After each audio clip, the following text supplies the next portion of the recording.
This is my Ashes Day 2 review, and just have to say two words: Travis Head. Like, he obliterated the English bowling.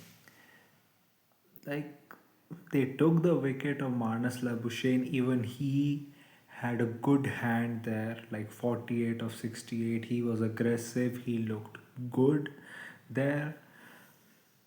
But man, the way Travis Head just took the game from England. But even now they have a chance because they are what, Australia are 160 something for two. And Michael Nesser got hit very hard on the arm, so we don't know how he will be for the rest of the match. I think he'll be fine, but still, he'll probably get out early. It really depends on if you get Head out quick, because if he hits that 100, he's probably gonna hit a 150, 160 easily. And you have still people like Steve Smith, Alex Carey, Cameron Green, Usman Khwaja, Bo Webster. Like, they have the batting, like, pretty much till 8 or 9, because Stark can also bat and he has batted very good this series. So it's going to be a hard task for England, and England only have themselves to blame. Like, I heard Michael Vaughan talk, and he said the two biggest scores that England hit this whole series was that 325 and this 385. And for the past few Ashes, they have not actually been able to get those like large, huge scores like a 400 plus or a 450 plus. These both innings had Joe Root hitting hundreds. If you take his 100 apart from this innings, it's just Harry Brooks 84. It's, you really have nothing else. Like, Jamie Smith played a good hand, but first he got out to Cameron Green. It was a no ball.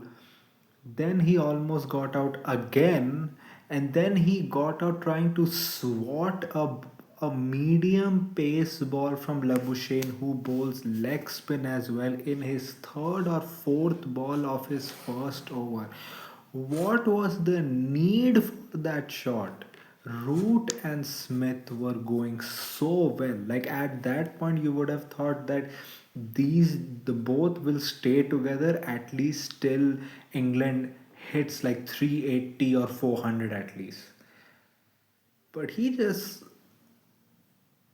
like, the one good innings that you score in this whole series, even that has like two chances missed, because one had a brain fade from the slip fielders, one had a no ball, and then you just threw away your wicket.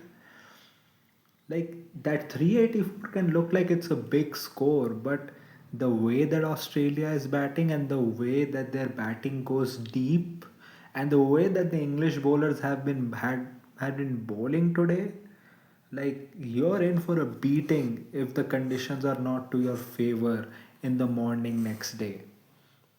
And another thing, what the hell happened to Ben Stokes? Like, Marnus Labuschagne was talking to Travis Head. Another thing that I will blame is the umpires. Why were you both so casual? Especially that white umpire. He was just like, like this. Like, how the hell did you let Stokes put his arm around Marnus Labuschagne? Like, that has to get like one or two demerit points or something. Like, in the, like, can you imagine how late they responded to that situation? Like, if Stokes was like, if he wanted to do something, he could have in that time duration. That's how long the umpires took to break it up, and they didn't really break it up. Stokes just went away because he saw the umpire was coming close. Even Marnus was like, what the fuck happened? But in the end, Stokes won the battle. He actually bowled very well in the overs he had, and that wicket was needed. Though it was a simple, like, a fourth stump ball which Labuschagne edged. And I hope this innings does not give George Bailey the confidence that, okay, Marnus is still very useful in Test cricket. Like, please, you need to move on from him. He has not been scoring anything in Test cricket. But then I think the only thing that Marnus Labuschagne like keeps him in the team is that a lot of players are going to go away after this Ashes. So maybe they would be like, okay, we need to have some stability in the team. But man, Manas was very good. Like he was aggressive. He complimented Travis. He was not like the one that who was just defending and everything. He was actually countering. And I would say Josh Tongue bowled well.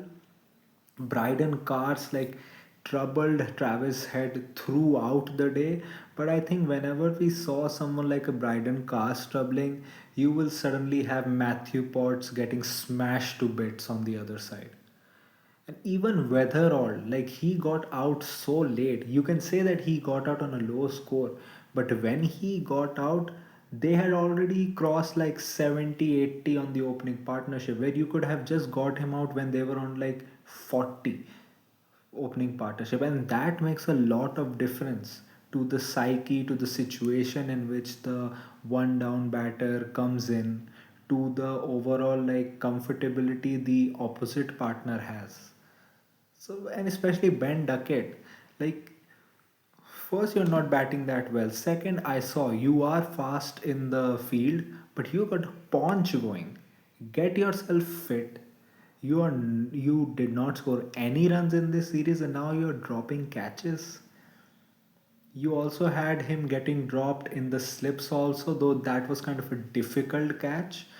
I think it was root, but still, man, and also, I think one thing is that Brook, you played well, but man, you need to get 100 at least. This is Test cricket. You need to get 100 because Joe Root got that daddy 100. He got that 160.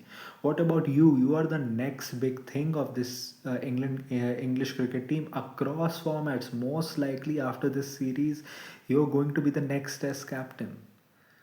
So you need to pick up some responsibility. Even though it was a good ball that you got, it was due to the plan, but man, still, Australia, I would say Michael Nesser was pretty good. He just like went through the lower order of the English. Like he didn't give them any chance, especially because their lower order, like even Potts to a certain extent can bat, and Bryden Cards can bat anyways. But he got through them. He took the important wicket of Joe Root. That Ben Stokes, like Mitchell Stark taking his wicket, like that ball, like rose up a lot. Though yeah, like Ben Stokes hit a couple of 50s, but even he, like, I hope now in this match at least he's back to his bowling from because apart from that first test match, even with the ball, Ben Stokes hasn't really done anything. And you kind of need that Ben Stokes magic tomorrow because looking at the bowlers, like they are not really like Matthew Potts is playing his first match. Josh Tungus is I think is playing his second match in the Ashes. Bryden Cars, I think even he is playing his first or second match. So I think it's a lot of pressure on these bowlers, and you have a set batsman in Travis Head. So yeah, you need to see how this thing goes. I think there's going to be a lot of responsibility on Stokes' head tomorrow. You need to get at least a 50 or 50 plus lead against England. Otherwise, I don't see England winning this match because we kind of thought that the pitch would do stuff, but it's not doing that much. So yeah, let's see what happens. What do you think about the day? What do you think about my review? Tell me in the comment section. If you like this type of content, like this video, share and subscribe. If you don't, then share with those who do. My social media accounts, which are my Twitter /X account and my Instagram account, links are in the description, so go follow me on that. My UPI ID link, which is shabboy@okicici, is also in the description, so go donate any amount of money which you can, which can help me make YouTube a permanent career option. So that was it for me for today. So thank you, goodbye, alvida.